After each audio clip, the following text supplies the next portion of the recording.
बच्चा बात सुनो, मुन्ने के ना पैम्पर लेके नहीं आना। इतनी जोर जोर से बातें कर रहे हो तो इस फोन की क्या जरूरत है? आपकी आवाज तो वैसे ही जा रही होगी वहां तक। अबे भाई,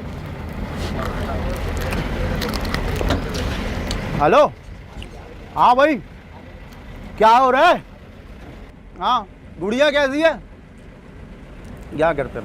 याद कर रही है नहीं कर रही मुझे? हैं? अच्छा बात सुनो, मुन्ने के ना पैम्पर लेके नहीं आना, मैं लेके आऊँगा अभी। हाँ बस अभी। हाँ मुन्ने, कैसे हो?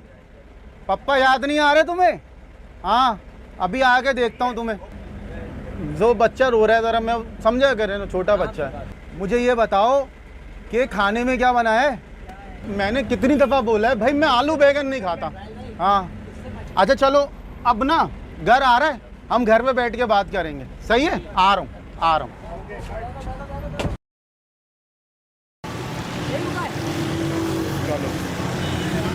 हर चीज के इस्तेमाल का एक तरीका होता है, कुछ मैनर्स होते हैं। हमने महंगा स्मार्टफोन तो खरीद लिया है, लेकिन हमें इस्तेमाल के आदाब नहीं। शायद हम बगैर किसी ज़रूरत के घंटों मोबाइल फ़ोन पर बात करते हुए अपना कीमती वक्त ज़ाया कर देते हैं। इस मोबाइल से प्यार का ये आलम है कि रास्ते में चलते हुए हादसे का शिकार होना तो मंजूर है, लेकिन इसको छोड़ना गवारा नहीं। फरमान मुस्तफ़ा सल्लल्लाहु अलैहि वसल्लम उस शख्स को मुबारक हो जो अपनी ज़बान को फजूलगोई से रोक ले और अपने जायद माल को खर्च कर दे। हमारा जब दिल करता है हम किसी को भी कॉल मिला लेते हैं, चाहे रात के 2 बज रहे हों या सुबह के 6, बस कॉल करना है।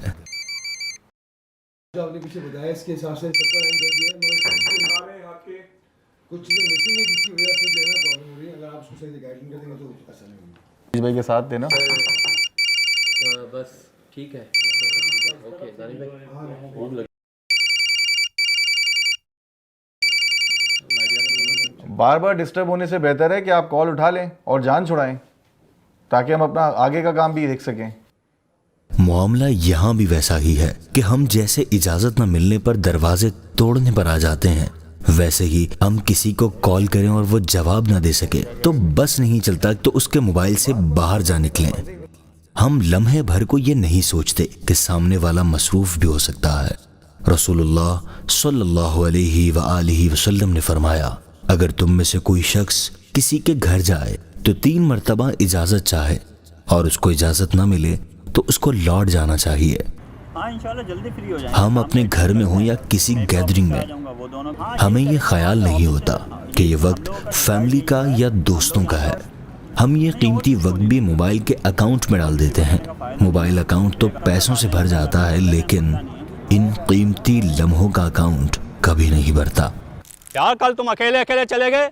अगर दौरान कॉल आपको आवाज नहीं आ रही या आपकी आवाज दूसरों को नहीं पहुंच रही तो आप कॉल काट कर दोबारा कर लें। अरे भाई, इतनी जोर जोर से बातें कर रहे हो तो इस फोन की क्या जरूरत है? आपकी आवाज तो वैसे ही जा रही होगी वहां तक। हाँ हाँ, चीख चीख कर बात करने से आपकी आवाज हरगिज नहीं पहुंचेगी। वालेकुम अस्सलाम भाई, क्या हाल है? ठीक ठाक हैं? क्या करें यार, बॉस हमारा बस ऐसी है यार।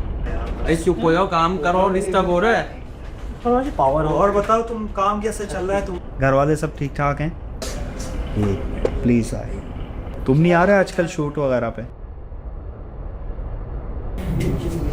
मुश्ताक को भेजना मेरे पास। मुश्ताक भाई, वो बॉस बुला रहे हो। जी सर, आपने बुलाया?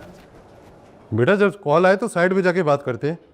मैं काफ़ी देर से सीसीटीवी पे देख रहा हूँ, आप सबको डिस्टर्ब कर रहे हैं। जा सकते हैं आप।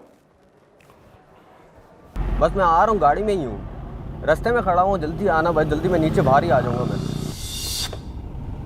सार्जेंट से होशियारी करके चालान से तो बच सकते हैं, लेकिन हादसे से कैसे बचेंगे? ड्राइविंग करते वक्त या मोटरसाइकिल चलाते वक्त हरगिज मोबाइल फ़ोन इस्तेमाल न करें कि ये गैर कानूनी भी है और ख़तरनाक भी है। वला तुल्क़ू बिअयदीकुम इला तहलुका, तर्जमा कंजुल ईमान, और अपने हाथों हलाकत में ना पड़ो।